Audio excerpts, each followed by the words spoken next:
Jenderal Polisi Listio Sigit Prabowo meminta pengawasan warga negara asing yang masuk ke dalam negeri diperketat kepada seluruh petugas di Bandara Soekarno-Hatta pada hari Rabu 12 Mei 2021.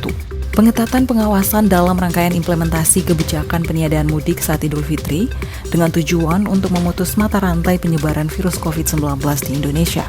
Dalam kesempatan itu, Kapolri mencatat adanya celah dalam pengecekan masyarakat dari luar negeri.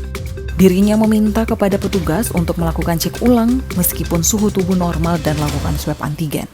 Saya lihat masih ada satu celah yang rekan-rekan saya minta itu diperkuat, yaitu pada saat datang kemudian pengecekan PCR, saya minta untuk dilakukan lagi pengecekan ulang. Khususnya pada saat setelah diperiksa dengan menggunakan termo dan kemudian suhunya dapati tidak normal, segera laksanakan pemeriksaan antigen sehingga kemudian kita bisa lakukan pemeriksaan lebih lanjut. Kemudian pastikan bahwa mereka juga sudah vaksin atau belum. Ini menjadi penting, khususnya yang dari luar negeri. Karena kalau memang mereka belum vaksin, artinya ada kemungkinan bahwa mereka juga masih ada potensi untuk menjadi carrier. Selain itu, proses karantina juga diatur dan diawasi dengan baik sehingga tidak boleh ada yang lolos serta dimonitor dengan efektif. Di saat arus balik, masyarakat akan keluar bandara hingga mereka tidak menjadi karier COVID-19. Sementara itu, Ketua DPR Puan Maharani menjelaskan jumlah penumpang di Bandara Soekarno-Hatta hingga H1 Lebaran ini menurun hingga 10%. Puan berharap petugas terkait tetap melakukan pengawasan ekstra ketat terkait kebijakan larangan mudik.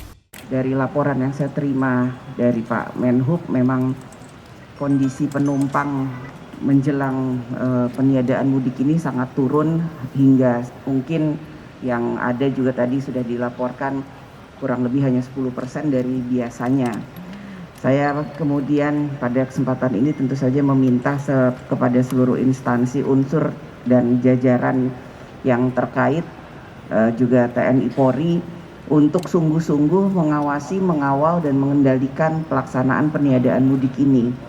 Puan meminta seluruh petugas terlibat lebih serius untuk mengendalikan penularan COVID-19 karena Bandara Sota merupakan pintu utama datangnya orang dari luar negeri ke Indonesia. Ikut memantau langsung bersama Kapolri dan Ketua DPR RI, Panglima TNI Maiskel Hadi Tajanto, Kakor Lantas Polri Irjen Pol Istiono, serta anggota Kabinet Indonesia Maju. Dari Tangerang, Tim Liputan NTMC Channel.